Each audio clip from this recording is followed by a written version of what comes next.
नमस्कार, हमारे खास कार्यक्रम इनकम पर नया टैक्स में आपका स्वागत है। आपके साथ मैं हूं स्मिता। जी हाँ, नए वित्त वर्ष के पहले दिन यानी 1 अप्रैल आज से बहुत से ऐसे नियम बदल रहे हैं जो हमारी और आपकी जेब के साथ साथ लेन देन पर भी असर डालने वाला है। इसी तरह कई नए नियम भी लागू हो रहे हैं, इसीलिए इन नियमों के बारे में आपको अच्छी तरह समझ लेना जरूरी है कि किस तरह से आपकी और हमारी जेबों पर अब असर पड़ने वाला है। आपको बता दें 40 साल में पहली बार 7% से नीचे आई पीपीएफ ब्याज दर पर अब 6.4% ही रह गई है।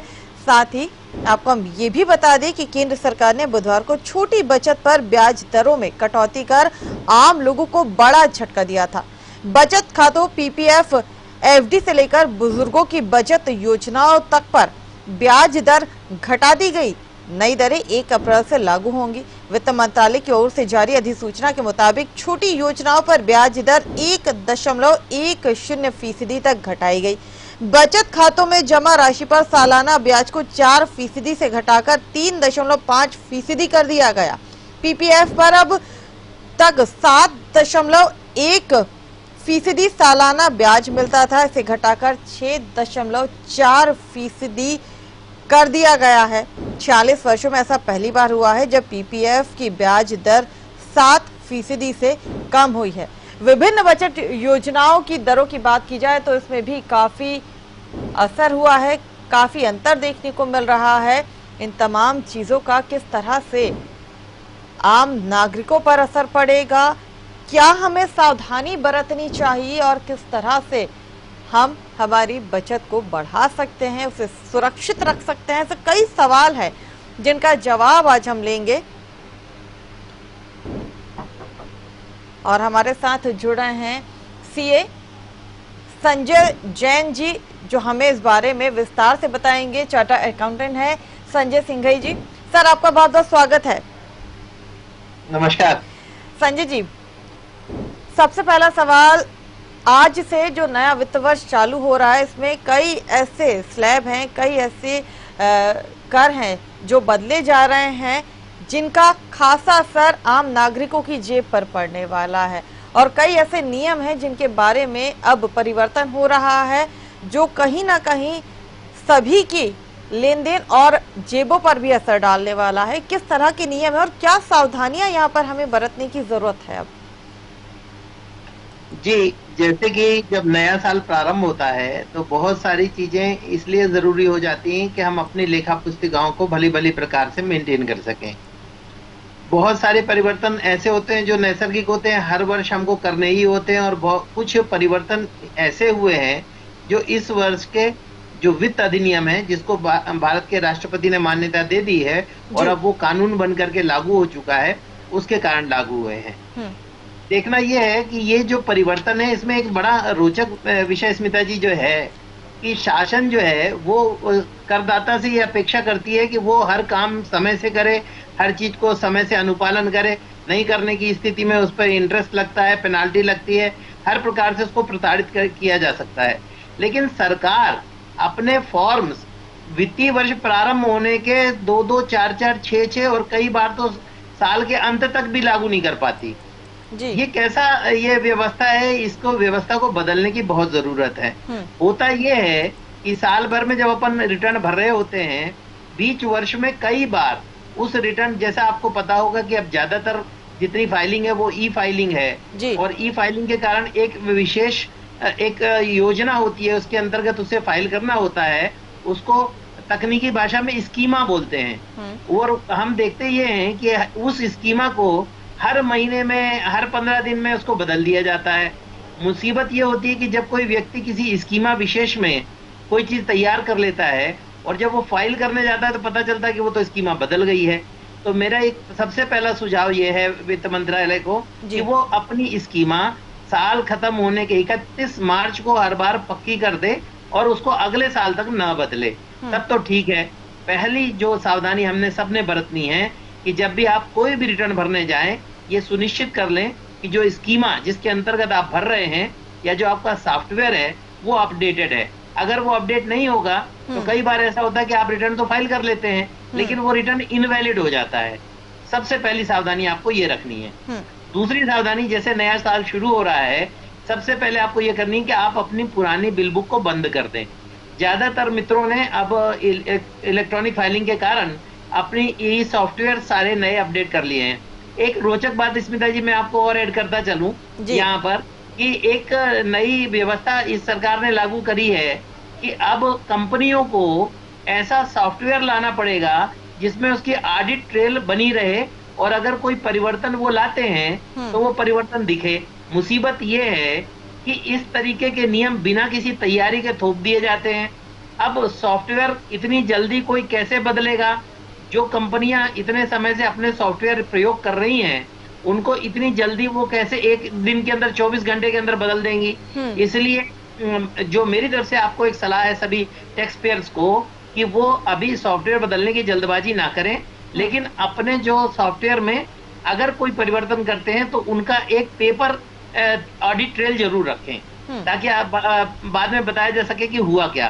तो दूसरी सावधानी आपको ये करनी है कि आप अब अपने जो बिल बुक हैं उनकी रीनंबरिंग करके सत्र 2021-22 के लिए नए नंबर 0 से शुरू, माने 1 से शुरू करें, रीसेट करके पुराने को आगे ना ले जाएं। सपोज आप 135 बिल पहले फाड़ चुके हैं, तो इसका मोह ना करें कि उसमें अभी और 15 पन्ने बाकी हैं, उसको बिल बुक को बंद करके नई बिल बुक चालू कर दें। तीसरी बात कि वो अपनी लेखा पुस्तिकाएं बंद करने के पहले ये देख लें कि उनको अगले साल में कैरी फॉरवर्ड ना किया जाए, नए सिरे से लेखा पुस्तिकाएं बनाएं। क्योंकि होता यह है कि हम लोग जल्दबाजी में उसको नई डेट को जैसे 1 तारीख एंट्री करते हैं, सॉफ्टवेयर अपने आप अपडेट हो जाता है और हमारे पुराने कई ऐसे कचरे साथ चले जाते हैं जो अगले साल को खराब करते हैं। जी बिल्कुल। सर, एक और सबसे बड़ा सवाल ये भी उठ रहा है कि जिस तरह से वित्त मंत्रालय ने 12 घंटों के अंदर ही जो छोटे बचत के व्यापारी थे, जो छोटे बचत खाते थे, उनके लिए एक आदेश जारी किया था, एक अधिसूचना जारी हुई थी जिसे 12 घंटों में ही महज वापस ले लिया गया था। खुद वित्त मंत्री ने ट्वीट करके इसकी जानकारी दी थी। अगर ऐसा होता तो फिर किस तरह की स्थितियां होती उन छोटे बचत के खातों पर और उन तमाम लोगों पर जो छोटी छोटी बचत से अपनी सेविंग्स करते हैं? जी जी जी, मैं आपको एक रोचक बात बताऊं स्मिता जी, अगर आप पीछे का रिकॉर्ड देखें तो इसी देश में 1989 में 16% ब्याज था अल्प बचत पर, जो 1999 में 13% हो गया, 2009 में ये घट के 10% हो गया, 2019 में घट के 6% हो गया। अब आप अंदाज कीजिए कि 2029 में जाके क्या टिकेगा, और 2039 में तो मुझे लगता है शून्य ना हो जाए, या 2049 में जाकर के वो पता चला बचत करने वाले से वसूला जाए।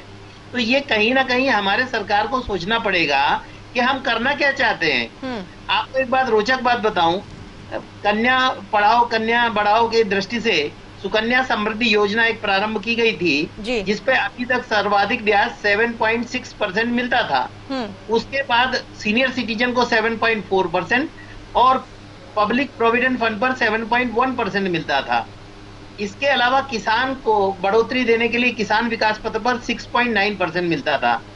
एकाएक पता नहीं क्या पिनक हमारे अधिकारियों को आई और उन्होंने इन पर 1.1% तक की एकदम निर्मम कटौती प्रस्तावित कर दी।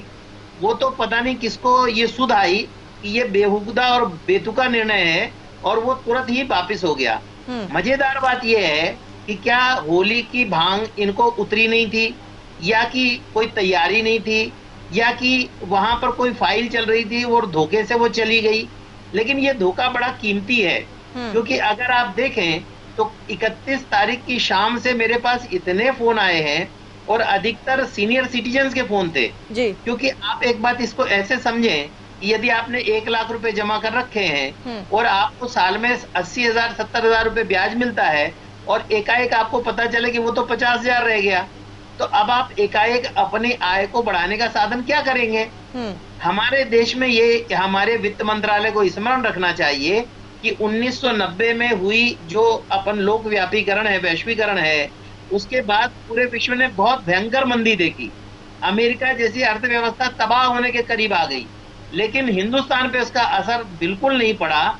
उसका कारण यह था कि हमारी अल्प बचत बढ़ गई। आप ये देखें, हमारी जो मातृ शक्ति है वो हमेशा अपने दैनंदिन के खर्चे में से पैसे बचाती है। अब प्रॉब्लम ये है कि अगर उनको आप डिस्करेज करेंगे, अगर आपकी बचत पे 2.5% ब्याज रह जाएगा, तो वो क्यों ये पराक्रम करेगी कि वो जाकर के उसको जमा करे। एक recurring deposit scheme post office में होती है, जिस पर भी एक आकर्षक ब्याज अभी तक मिलता था, और उसके कारण हमारे घरों से पैसे 100 रुपए, 50 रुपए, 500 रुपए प्रति माह एजेंट लेकर के जाता था। मुसीबत ये है कि हमारे जो ब्यूरोक्रेट्स बैठे हैं वित्त मंत्रालय में, उनको संभवतः भारत की धरती के बारे में कोई जानकारी है नहीं, और अगर है तो वो पता नहीं किस एजेंडे से चल रहे हैं, क्योंकि भारत की जो व्यवस्था है वो बचत आधारित है, हम खर्च आधारित व्यवस्था नहीं है जी। हम अगर कोई चीज खरीदना चाहते हैं तो हम त्योहार का इंतजार करते हैं, हम एकाएक नहीं खरीदते। आपने स्वयं देखा होगा स्मिता जी, अगर टीवी बदलना है तो आप इंतजार करते हैं कि दिवाली आएगी तो खरीद लेंगे, या कोई स्कूटर बदलनी हो तो आप इंतजार करते हैं। आप ऐसा तो नहीं करते कि आपके खाते में पैसा जमा कर गए तो आप लेने निकल पड़े और आपने स्कूटर बदल दी। तो ये व्यवस्था हमारे इन ब्यूरोक्रेट्स को पता नहीं क्यों हजम नहीं हो रही। मुझे तो शंका ये है कि हमारा वित्त मंत्रालय वित्त मंत्री चला रही है या वित्त सचिव चला रहे हैं। अगर वित्त सचिव चला रहे हैं, चलाएं, भली बात है, वो अधिकारी हैं, चलाना चाहिए, लेकिन कम से कम उनको अपनी जो सरकार है उसकी नीति तो समझनी चाहिए। जो हमारी वर्तमान सरकार है, ये भारतीय जनता पार्टी की सरकार है, और भारतीय जनता पार्टी की सरकार की जो नीति है वो स्पष्ट नीति है कि वो अंत्योदय पे काम करना चाहती है। अंत्योदय का अर्थ है कि हर व्यक्ति के पास अधिक से अधिक पैसा पहुंचे और वो अपना डेवलपमेंट कर सके। दीनदयाल जी ने जो एकात्म मानव दर्शन दिया, ये सारा बजट तो उसके खिलाफ दिखाई पड़ता है। तो कहीं ना कहीं इस बारे में हमारे वित्त मंत्रालय को सोचने की जरूरत है, पुनर्विचार करने की जरूरत है, और जो कोर्स करेक्शन है वो लाना पड़ेगा। बिल्कुल सर, ऐसा पहली बार हुआ है कि 46 साल में जो पीपीएफ का ब्याज दर था वो 7 से घटकर 6.4 पर पहुंच गया है। ये वाकई बेहद चिंता का विषय होता जा रहा है कि आखिर अर्थव्यवस्था हमारी जा कहाँ रही है। हम इसे बढ़ाने की कोशिश कर रहे थे, लेकिन ये तो घटती जा रही है, और 46 साल में सबसे कम दर पे ये अभी तक आ चुकी है 6.4। इसका कितना असर पड़ेगा आम नागरिकों पर? बिल्कुल, मैं आपको बात बताऊं, जो लोक भविष्य निधि की अवधारणा की गई, पब्लिक प्रोविडेंट फंड जिसे कहते हैं, इसके पीछे नीति ये थी कि जैसे जैसे आदमी सीनियर सिटीजन होता जाए, तो चूंकि हमारी जो व्यवस्था है वो लोकोपकारी व्यवस्था है, तो सरकार के ऊपर उसके खर्चे का, मेंटेनेंस का खर्चा ना आए, इसीलिए वो प्रमोट करती कि आप अपने भविष्य के लिए पैसा बचाएं। इसीलिए इसका नाम था लोक भविष्य निधि। और इसमें सबसे रोचक बात यह है कि इस लोक भविष्य निधि खाते को कोई भी कोर्ट अटैच नहीं कर सकती। माने इसका अर्थ ये है कि ये आपके लिए एक सिक्योर्ड डिपॉजिट है, और इसकी अवधि 15 साल है। और आपको ये बताऊं कि ये इतनी भली योजना है कि गवर्नमेंट को ये खतरा था कि लोग इसमें तो 1 करोड़ 1.5 करोड़ रुपया डालना शुरू कर देंगे। तो उन्होंने मर्यादा बनाई कि न्यूनतम 500 रुपए और अधिकतम 1.5 लाख रुपए इसमें जमा किया जाए, और हर साल आप इसमें कुछ ना कुछ डालें। अगर आप हर साल कुछ ना कुछ ना डालेंगे तो 50 रुपए पेनाल्टी लगेगी। ये पहली योजना है जिसमें पेनाल्टी तक की अवधारणा है। अब मजेदार बात यह है कि हमारे वित्त सचिव को ये बात क्यों नहीं समझ आती कि इसको तोषण करना है, पोषण करना है, इसको खराब नहीं करना। और एकाएक जो ये भी परिवर्तन लाया है, जब एक समय था जब पीपीएफ पे ब्याज 8% के लगभग होता था, और ईपीएफ पे भी ब्याज इतना ही के लगभग होता था। ईपीएफ एम्प्लॉय प्रोविडेंट फंड जो गवर्नमेंट मेंटेन करती है, और पब्लिक प्रोविडेंट फंड जो हर आदमी अपने लिए मेंटेन कर सकता है। तो ये एक आपने देखा कि बराबर से पिछली कोई सरकार रही हो, भलाई कांग्रेस की रही हो, भलाई जनता पार्टी की रही हो, भलाई मिश्रित सरकार रही हो, सबकी अवधारणा थी कि लोक भविष्य निधि को संरक्षित किया जाए। पता नहीं ये इनके लोगों के दिमाग में क्या चल रहा है, जबकि इतनी बढ़िया सरकार मोदी सरकार चल रही है जो लोक कल्याणकारी विषय के काम करना चाहती है। पता नहीं वित्त मंत्रालय को उसकी सूचना क्यों नहीं पहुंचती। सर, एक और बड़ी बात यहाँ पर सामने आई है कि अब जो पीएफ है, पीएफ ब्याज पर इनकम टैक्स देना होगा। अगर आप 2.5 लाख रुपए से ज्यादा की आपकी इनकम है तो उस पर आपको इनकम टैक्स लगेगा, यानी कि पीएफ पर भी अब कहीं ना कहीं एक खतरा मंडराने लगा है। जी बिल्कुल, आप सही कह रहे हैं। मुसीबत क्या है स्मिता जी, आपने एक बात नोट की होगी कि अभी लेबर कोड 1 तारीख से बदले जाने थे, जी। लेकिन ये भी आगे के लिए मुलतवी कर दिए गए और अभी ये पता नहीं हो रहा है कि ये कब तक ये कोड लागू होंगे। जो मेरी अपनी समझ है और जो मेरी अपनी जानकारी है, वो मुझे ये पता चली कि चूंकि राज्य इसके लिए तैयार नहीं थे और राज्यों ने नियम नहीं बनाए थे, तो संभवतः इसको 1 मई से जो श्रम दिवस है उससे लागू किया जाएगा। लेकिन मजेदार बात आप ये देखिए कि जो एक्ट 2019 में पारित हो गया, उसको 2021 में भी पारित करने के लिए इतनी अड़चन है। इसके पीछे वही मूल कारण है जो अभी आपने सवाल उठाया कि जो भविष्य निधि पे टैक्स लगाने की जो नीति आई, मुझे ऐसा लगता है कि जो लोग सरकार दरअसल चला रहे हैं और जो लोग सरकार चलाने का दावा करते हैं, इनके बीच अपने चित्तों में समन्वय नहीं है। सरकार करना कुछ और चाहती है और हो कुछ और जा रहा है। जो नियम बन रहे, एक मजेदार आपको बात बताऊं, अभी जो ये ब्यूरोक्रेट्स की पकड़ इस वित्त मंत्रालय में कम से कम मेरी जानकारी से बहुत हावी इसलिए दिखाई पड़ती है कि आपने देखा होगा कि 31 मार्च को जो रिटर्न भरे जाने थे, ये साइट लगभग हमारे जो चार्टर्ड अकाउंटेंट टैक्स कंसल्टेंट मित्र होंगे, उन्होंने फील किया होगा कि 31 तारीख को सुबह से ये साइट ढंग से काम नहीं कर रही थी और होते होते स्थिति ये बनी, शाम आते आते लगभग ठप हो गई। लेकिन गवर्नमेंट ने अपने अधिकारियों के लिए तो वो समय सीमा बना के 30 अप्रैल कर ली, लेकिन टैक्स पेयर के लिए वो सीमा 1 मिनट नहीं बढ़ाई और वो 12 बजे वो साइट बंद हो गई। और मुसीबत ये है कि अब वो रिटर्न भरा भी नहीं जा सकता। मैं ये जानना चाहता हूं और मुझे बड़ी उत्सुकता है, शायद मेरी बुद्धि कम हो, मुझे समझने में कोई मदद करे कि जब आप टैक्स पर ब्याज ले रहे हो, रिटर्न देर से जमा करने पे पेनाल्टी ले रहे हो, तो इसको बंद क्यों करना चाहिए? रिटर्न भरने के लिए कोई भी तकनीकी कारण हो, इंटरनेट डाउन हो जाए, कोई कारण हो जाए, उसको गश आ जाए, कोरोना पीड़ित हो जाए, बीमार हो जाए, हार्ट अटैक हो जाए, तो ये सुविधा क्यों नहीं होनी चाहिए कि आप देर से भी रिटर्न जमा कर सकें? सिर्फ इनकम टैक्स एक्ट में ये बेहुदा परिवर्तन लाया गया है और मैं अपने सभी दर्शकों को ये बताना चाहूंगा कि वो सावधान रहें। जो ये व्यवस्था इस साल 31 मार्च तक थी, सरकार के अधिकारियों ने इसे घटा करके 31 दिसंबर कर दिया है। अर्थात इस वर्ष 31 दिसंबर 2021 के बाद अपना आयकर का रिटर्न आप नहीं भर पाएंगे, चाहे उस पर लेट फीस देने के बावजूद भी। जबकि गवर्नमेंट ने ये व्यवस्था की थी 31 दिसंबर के बाद 5,000 की जगह 10,000 पेनाल्टी लगेगी पर आप भर सकेंगे, लेकिन इस बार इस एक्ट में वो परिवर्तन फिर ला दिया। तो इस तरीके के बेतुके परिवर्तन के पीछे मुझे साफ ये दिखता है कि गवर्नमेंट को चाहिए कि एक टैक्स पेयर से नुकसान कितना होगा संजय सर, इससे नुकसान कितना होने वाला है? क्योंकि एकदम से आप 3 महीने की मियाद इसकी कम करते हैं और इससे मुझे लगता है नुकसान भी काफी होने वाला है। फिर बहुत जबरदस्त नुकसान होने वाला है। मुसीबत ये है स्मिता जी कि जो चार्टर्ड अकाउंटेंट्स हैं, आपको ये जान के संभवतः आश्चर्य होगा कि बहुत सारे युवा चार्टर्ड अकाउंटेंट ने आत्महत्या कर ली क्योंकि वो इस प्रेशर को झेल नहीं सक रहे। क्योंकि हर समय हर दिन आपके पास एक लास्ट डेट है, उसका अपना भी जीवन है, तो टैक्स पेयर का भी अपना जीवन है। टैक्स पेयर अपने लिए समय ही नहीं निकाल पा रहा, राउंड दी क्लॉक उसके पास इतनी लास्ट डेट के कैलेंडर है कि उसको अपनी पत्नी का जन्मदिन भूल जाता है। तो इसलिए मेरा ये सोचना ये है कि गवर्नमेंट अगर चाहती है कि अनुपालन हो तो वो एक व्यवस्था बनाए जिसमें लेट फीस देने के बाद वो अपना रिटर्न भर सके। कोई भी कारण से तकनीकी हो सकता है कि उसको कोई तबीयत खराब हो जाए, एकाएक उसका अकाउंटेंट भाग जाए, कंप्यूटर खराब हो जाए, तो उसके लिए एक व्यवस्था, वैकल्पिक व्यवस्था हो कि उसका पालन कर सके। अगर गवर्नमेंट चाहती है कि पालन हो और अगर गवर्नमेंट व्यापारी को दुश्मन मानती है, अगर व्यापारी को चोर मानती है, अगर व्यापारी को प्रताड़ित करना चाहती है या अपने अधिकारियों को अधिकार देना चाहती है कि वो व्यापारियों को लूटे, तो फिर तो भगवान ही मालिक है। क्योंकि अभी जो एक मुंबई का प्रकरण आया है कि एक गृह मंत्रालय से एक शहर से 100 करोड़ वसूली की योजना है, तो इनकम टैक्स के पास और जीएसटी के पास तो बहुत बड़े बड़े हाथ हैं। तो इसकी परतें खुले तो पता चले कि क्या चल रहा है।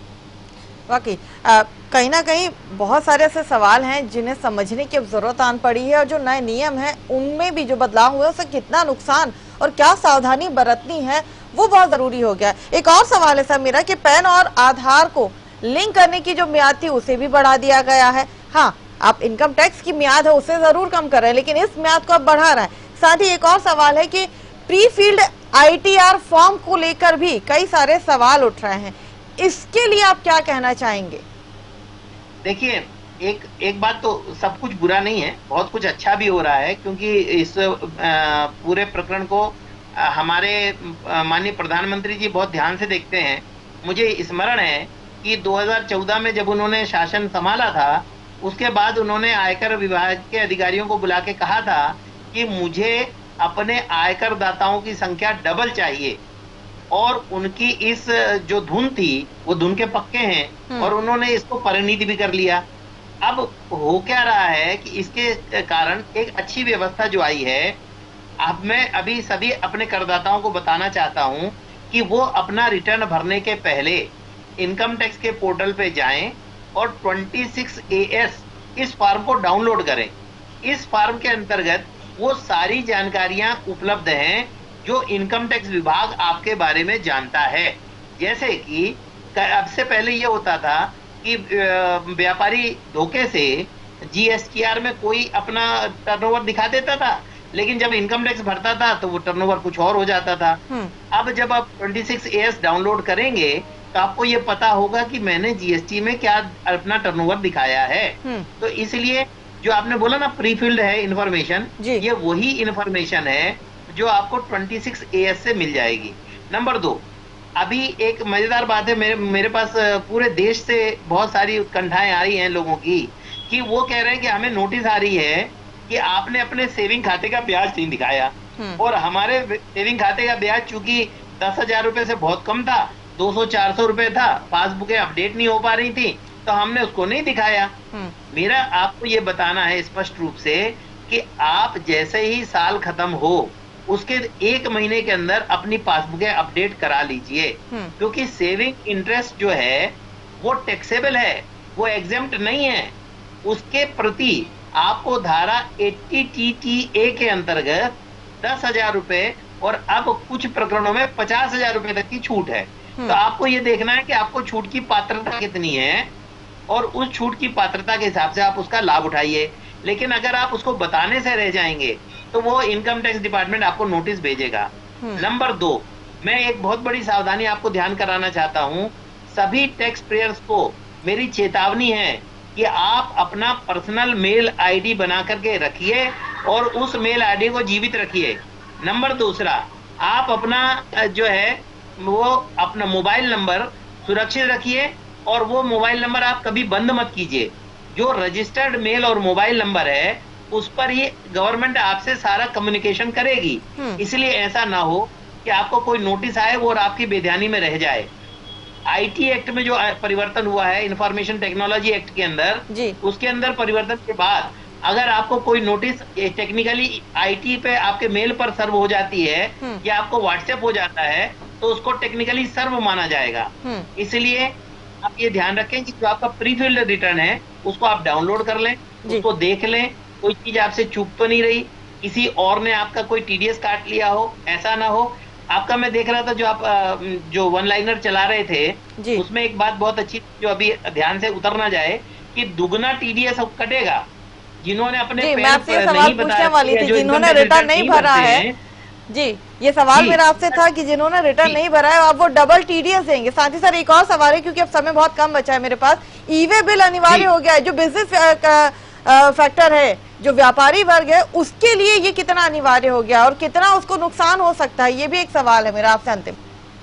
जी इसमें जी देखिए क्या है, जितना गवर्नमेंट ये समझती है कि पूरे भारतवर्ष में उसने संरचनात्मक अधोसंरचना का संजाल बिछा दिया है, लेकिन ऐसा है नहीं। अपन देखते हैं, हम और आप दोनों ही सबसे परिष्कृत टेक्नोलॉजी का इस्तेमाल करते हैं, भला ही वो आपका स्टूडियो हो, भला ही वो मेरा अपना कार्यालय हो। उसके बावजूद भी कई बार होता है कि जब हमारी स्काइप की लिंक टूट जाती है, हम आवाज नहीं सुन पाते हैं, हमारे टेक्निकली हमको प्रॉब्लम आती है। आप कल्पना कीजिए कि भोपाल के पास एक गांव में बैठा आदमी कैसे इस टेक्नोलॉजी से जुड़ पाएगा। और कई बार जो गवर्नमेंट कहती है कि हमने तो ये बड़े करदाता के लिए लागू किया है, इसलिए इससे छोटे करदाता को क्यों चिंता करनी है। मजेदार बात यह है कि गवर्नमेंट ये भूल जाती है कि जब वो कोई योजना ले आती है तो मात्र एक सूचना के बाद उसको किसी भी करदाता पे लागू कर देती है।